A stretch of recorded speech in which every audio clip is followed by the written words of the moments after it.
back to Coffee Homes and Loans, everyone. So today we're going to be talking about some of the mortgage trends that have come across all of our desks lately. There's a lot of talk, there's a lot of things being said, so let's get down to the bottom of it and talk facts. So today we're going to talk about many different topics like credit scores, making a difference for rates, this FHA nonsense that's going around, like what is the deal with that, and more things along those lines. So Carolina, let's start with the first question. The first one is going to be, are interest rates for buyers with high credit scores going up?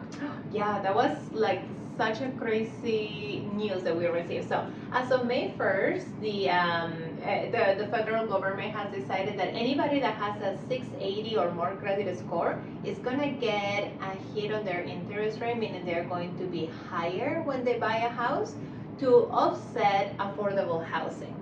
So what this means is like, and I wrote it down, if you get a loan amount of $400,000, now even if you have a really good credit score, your monthly payment is going to average about $40 more per month. Gotcha. So this is not the best news because those of us that have worked so hard on having and keeping a really high credit score, normally the higher your credit score, the better your interest rate. But now if you're on the higher end, you're going to get that interest rate hit. Is called a level loan price adjustment, LLPA, into your interest rate. Man. So I guess you have to kind of see on both sides. People with a higher credit score that are better and more financially stable technically can afford those $40 a month. Yeah. Is it fair? Well, that's That's up to you guys. you. And in the other side is this will allow first-time home buyers, perhaps with 680 and under credit score, to obtain a better interest rate. Because right now, affordable housing is technically like 7% type interest rates, where when you have a credit score that is higher, you can get a better credit score. So that's all happening on May 1st. So if you are approved and you're buying and you're shopping, you better lock now. Lock it up, guys. Yeah.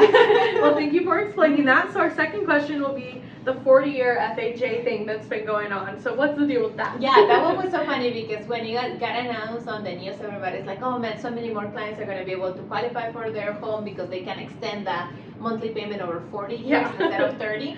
Well, the way it's working is that FHA, or the Federal Housing Administration, has opened up the 40-year mortgages for people that are maybe suffering or are not able to afford their current mortgage, so they're already homeowners, Yeah. and in order to refinance them into a 40-year mortgage, because that obviously will add 10 more years to spread out that amount that is due and lower their monthly payment without them having to fall behind on their payments.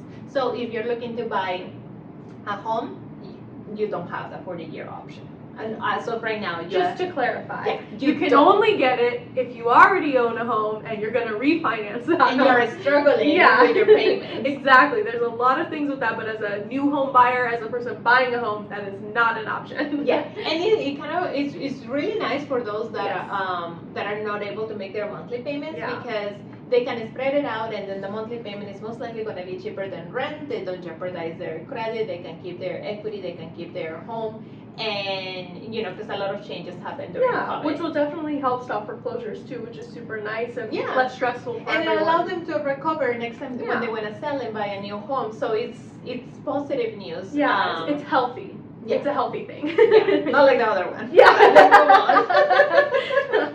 Alrighty, so the next question is, will mortgage rates go up during the spring, summer season? That's a great question. So spring and summer season is our busiest seasons of the year. Everybody's looking to relocate. Perhaps they're moving from another state over to Las Vegas or to Nevada. Or they're just moving houses because kids are changing schools. Maybe they're moving from middle school to high school, and they're just changing zoning. Yeah. So there's going to be a lot of approved buyers that are looking for homes, and I don't believe that the rates are going to go up. I think they're going to continue to go down because we started a year with a 7% interest rate, Yep. and then it went down in February to 6%. And that kind of lasted through the middle of March, and then now the rates are ranging between 6.8 to 7.25, depending again The property type, Yeah. the loan type, your credit score, your debt to income ratio, your loan to value, and the city and state of where you're buying. So the interest rates of 3 and 4%, those were very unique to 2020 and 2021 because we don't always have a pandemic. Yeah. And so those rates are not coming back. Historically the rates are anywhere between 5 and 7. And we still have historically low rates, I should say. Normally it has been all the way up to 13% over all the years. Aren't you guys happy? We're between 6 and 7. Yeah, so I think they won't go as down as low as those 3 and 4%, but they're going to be. I think they're going to be fluctuating between the 5.5 and the 6.5, depending on all the different factors and the new rules. But we have to remember rates are extremely volatile, and they can. What I'm saying today could change tomorrow. Yes. So that's why you just gotta keep informed and keep all your finances in check. Yeah.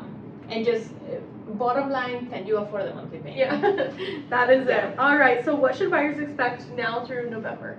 I think it's kind of like the same thing. We are going to be entering the busy season, so there's going to be competition when they look into buying homes. A lot of sellers are getting ready to list their homes because again, they may be buying in another state or or downsizing or upgrading. So make sure that you are fully approved, and that doesn't mean that you're going to give all your documents to your loan officer and they're going to look at them and say, okay, here you go, here's an approval letter. Make sure that your income, your credit, your assets, your job history, everything has been turning into an underwriter and you have a solid credit approval, because sellers are going to be looking for those solid credit approvals because nobody wants to enter into a transaction that is going to fall apart. Absolutely not. Yeah. So I think what we can expect is a very busy season, competition. Most homes are selling when they're under 300,000. They're selling within a few days, and they're getting multiple offers. Yeah. So we already started Yeah. seeing that. So it's definitely getting healthier out there for Yeah, sure. it's getting yeah, and the prices of the homes are still low, so you just gotta be prepared to put your best offer forward and pair up with a really good agent that is gonna negotiate on your behalf, because you still have the opportunity to obtain seller pay closing costs. Yeah.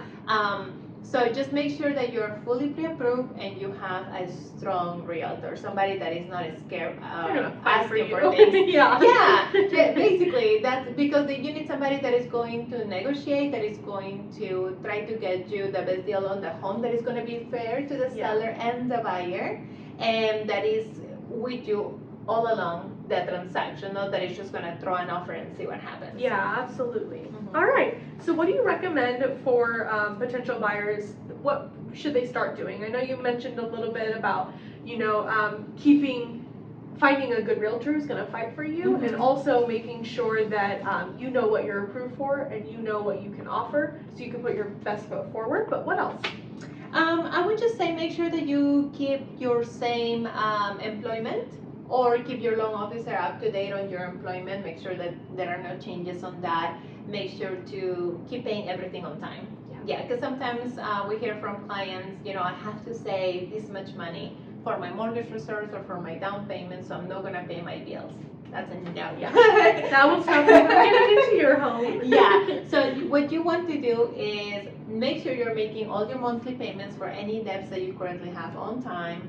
You want to make sure to save as much as you can, and it's pretty temporary, and if anything, it's just building really good habits. Yeah, absolutely. All right. So, Carolina, should we wait to buy a home until 2024? No, I've been telling you already. Today. Today, guys. Today. That's why there's 3 topics on this one thing. That's so funny. So we don't know what's going to happen in 2024. What we know today is that home prices have decreased from the last couple of years, where they inflated a lot. Yeah. And we know that interest rates are still historically low. We know that there are down payment assistance programs that can help you with your down payment.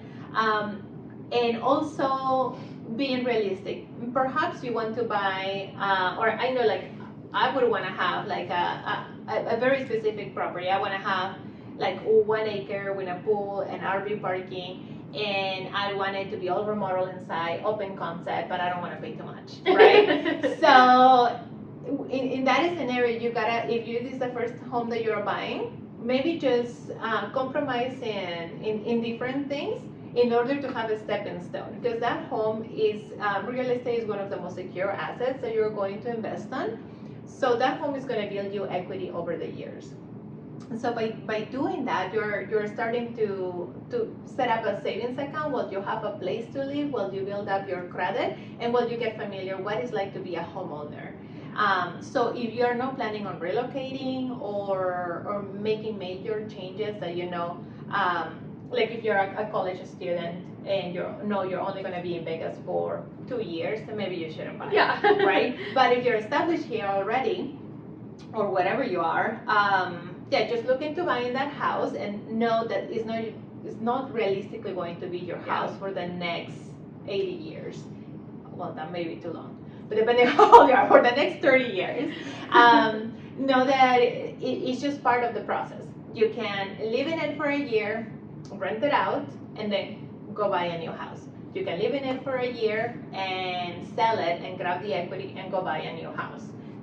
Again, I always go back to make sure that you can afford the monthly payment. Yeah. And also knowing that not everything is going to be perfect in a home. You're going to want to change hardware. You're going to have change appliances, things. You sometimes want to change the floor. You want to paint, but be open-minded with those things. Yeah. Well, and with this world nowadays, we're so influenced by social media that trends and everything is changing every day. Mhm. So you're never gonna get into a dream home that's gonna forever be your dream home. I mean, you see these people on the internet who are having to redo their multi-million-dollar mansions up in California, up in New Jersey, etc., because they thought it was their dream home, but now they're having to redo this whole huge house because it's not pretty anymore. It's out of date. Mhm. So that'll always happen to you for sure. Yeah, so you just gotta identify what's important Yeah. for you, if it's area, number of bedrooms, and things like that, and what you're comfortable with, and start there. Yeah, So, absolutely. Yeah, definitely buy today. So, well, to end this, what are we seeing in the Las Vegas market, especially, that has jumped out to you? Yeah, so like as of the last 7 days, there are about 5,765 homes for sale. So with those 5,700 homes for sale, you have about 10 weeks of inventory based on how many buyers you have available. The median home price is about $425,000, so that decreased about 5% from last time. And in the last 7 days, about 528 homes closed. Wow. So, and the average day in market for houses is about 50 days. So that has decreased Yeah. because it was over 63 days before. So it's slowly starting to decrease. So if you, for whatever reason, were holding off on buying a house, know that in the spring, summertime, you're going to have more competition. So put your best foot forward when putting an offer. Absolutely. Well, thank you so much for answering my questions. I hope this helped you guys. I know there's a lot of rumors out there, whether you're a realtor, a buyer, a seller, it doesn't matter. We're all questioning all of this. I know, especially when that FHA came out, me and Caroline were like, boss lady, what's going on with this? And she's like, it's not real. Calm down. So we're just here to keep everyone informed and get through this together. Yeah, and remember, everything changes constantly. Anytime there's a new inflation report, a new employment report, something happens in the stock market, the Silicon Valley banks of the world go out of business. Yeah.